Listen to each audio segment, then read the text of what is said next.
Introduction to 3G40, Take 6.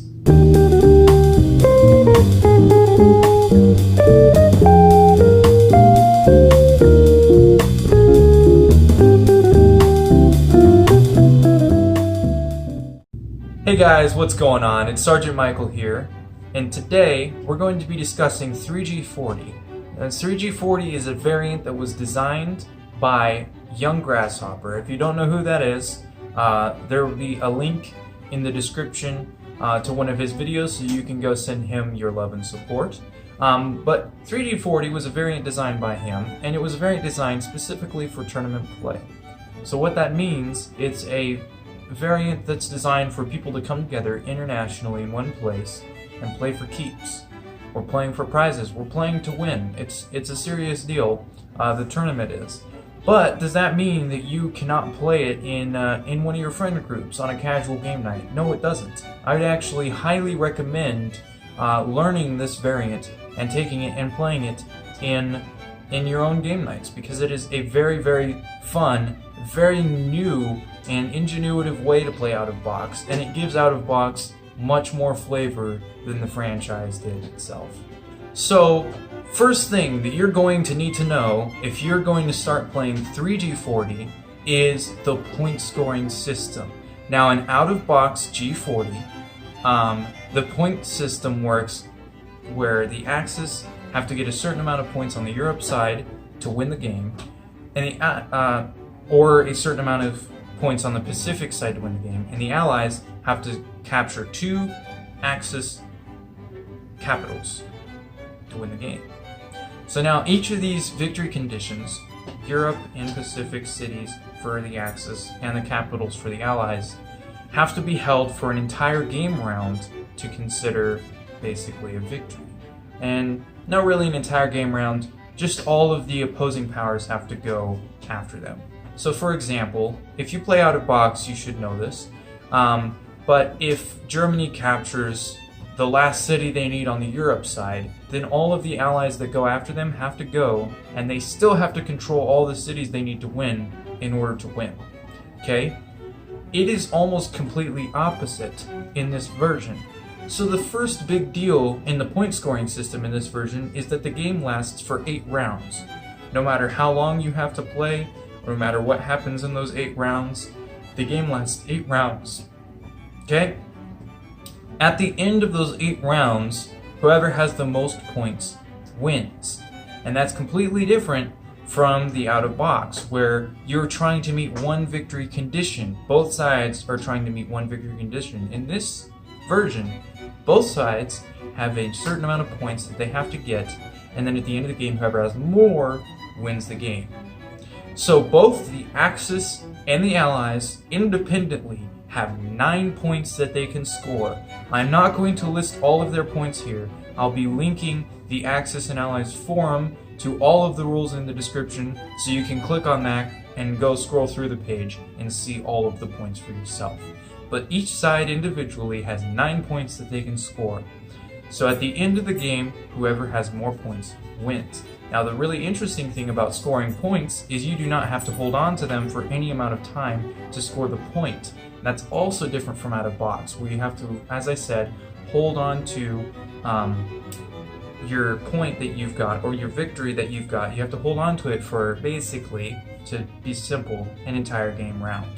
Okay? In this version, once you get a point, that point is scored for your team even if you lose the requirements for that point. So what I mean by that is, say the Axis have 5 specific territories they have to capture for 1 point. Okay? That's one of their points. Once they get those 5 territories, that is score 1 for Axis. Now if the Allies come and take one of those territories away on the turn right after they just scored that point, in out of box, you'd have to recapture it to win, right? In this version, they hold on to the point regardless. So the Axis get those 5 territories they need, the Allies take one back, well that's too bad, the Axis already got the point. So it's going to do you no good to take the territory, unless of course you're going to use it for something else. Meaning it's a capital, or it's part of a point that you yourself need to get. And that is another thing, some of the territories on the map are actually valuable for both Axis points and Allied points. So that is something that you'll need to keep in mind as well.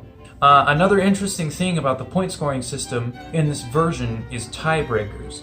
So a reasonable question would be, at the end of 8 rounds, what happens if no one scores any points? Or what happens if both sides score the same amount of points? Since it's a tournament edition, there can't really be ties. We're playing for keeps, there has to be a winner. Well, in the case of a tied game, regardless of if it's 0-0 at the end of a game, or if it's 9-9 at the end of a game, the Allies win all tiebreakers. What this does is it forces the Axis to be somewhat aggressive in making sure that they have at least one more point than the Allies do at all times. Okay? So another thing it does, which is very interesting, is it forces both sides to be very defensive. In this version of the game, all the Axis have to do is capture 1 point to win the game, and then they have to make sure that the Allies end the game with 0 points. So in that sense, the game is very defensive. So let me give you an example of this playing out. Say the game's about to start, everyone's discussed what they're going to do as strategies, and the Axis collectively agree the 1 point that they're going to get this game is Moscow. Moscow is not a hard point to get for Germany if they focus on it, right? So let's say the 1 point that the Axis are going to get is Moscow, and they get it. 1 point Axis. They don't have to hold on to Moscow. They don't have to go capture Leningrad and Stalingrad. All they have to do is get Moscow with 1 point. Now, all they have to do for the rest of the game is make sure that the Allies get 0 points. That's it. They have to keep the Allies away from their point in Africa, from their points in Europe, from their points on the Pacific Islands, and from their points in China. That's all they have to do. So the Axis have to be semi-aggressive in the sense that they have to get at least a point more than the Allies. So they have to score at least 1 point, but they don't have to be aggressive for the entire game.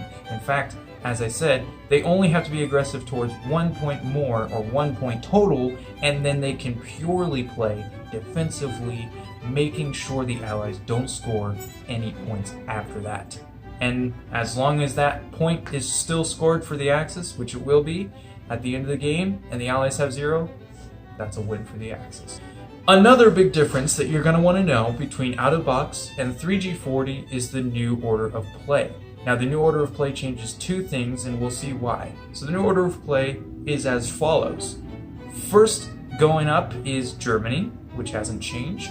Second will be the United Kingdom Pacific.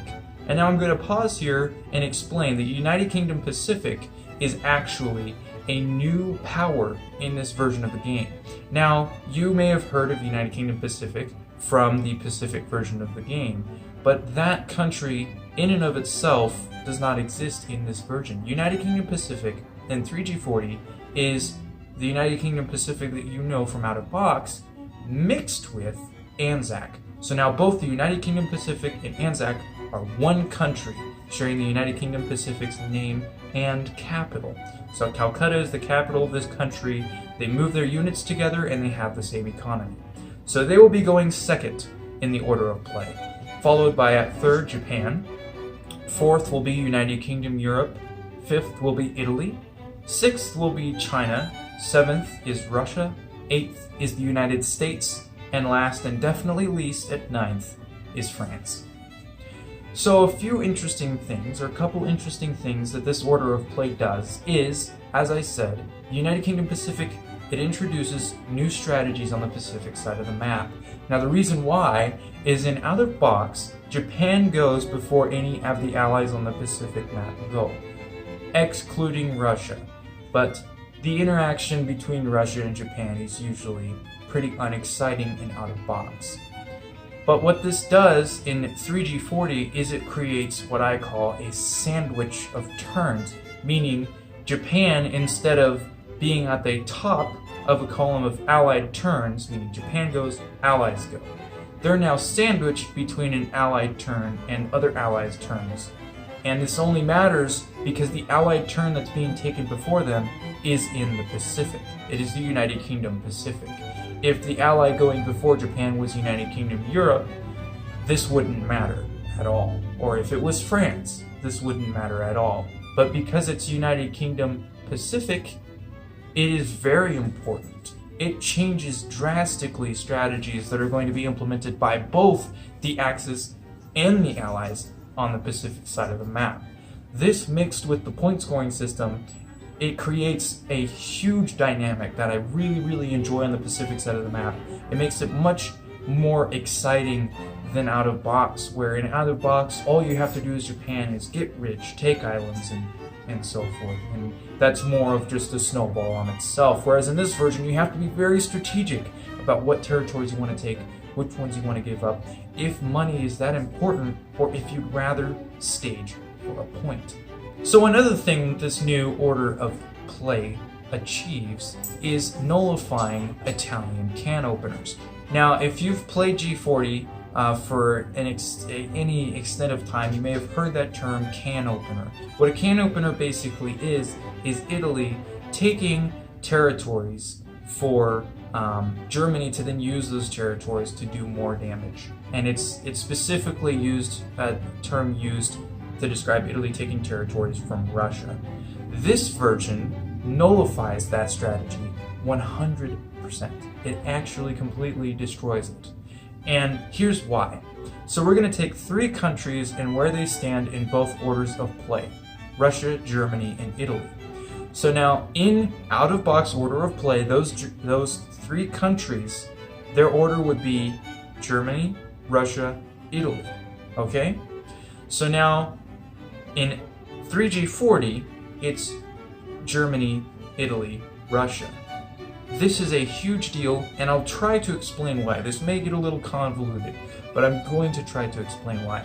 So let's take Russia, and wherever they are in the order of play, let's shift them up to the top and keep the order of play the same. So let's keep Russia first. In out of box, if Russia goes first and the order of play is the same, it goes Russia, and then Italy, and then Germany. Okay? So when Russia takes their turn, Italy is going to go after Russia, and then before Germany goes again in out of box. Okay? Now that is what allows for Italian can openers. Now if we do the same thing, we keep Russia at the top. For 3G40, the order of play, keep it the same. Russia, Germany, Italy. Germany and Italy reverse roles. This nullifies Italy from doing can opener moves because they go after Germany. So this disallows the strategy from being implemented at all, and it's very interesting. It's not a huge deal because can opening is kind of a cheesy move. It's usually small. It's usually not a huge deal to begin with. It can be. I'm not saying it never is, but it's usually like a 1 or 2 territory, like little blitz in, and usually has to do with planes landing. But it just can't be done. And so those are some interesting things that you're going to need to know about the order of play. Alright guys, there's lots more to cover, but as I said, this is going to be a short series of videos. So if you have anything to add on just the basics, the basic things that you'll need to know just to start playing the game, if you've already played, please comment down below. And again, if you want to see the full list of rules, make sure to click on the Axis and Allies forum link in the description and check out Young Grasshopper's videos. One of his videos will be linked in the description down below. Make sure you go over to his channel. He has much more in-depth descriptions of things. He is the creator, so you're going to learn a lot from him. With that all said, thank you guys so much for watching and supporting my channel. I will see you in the next video. Peace out.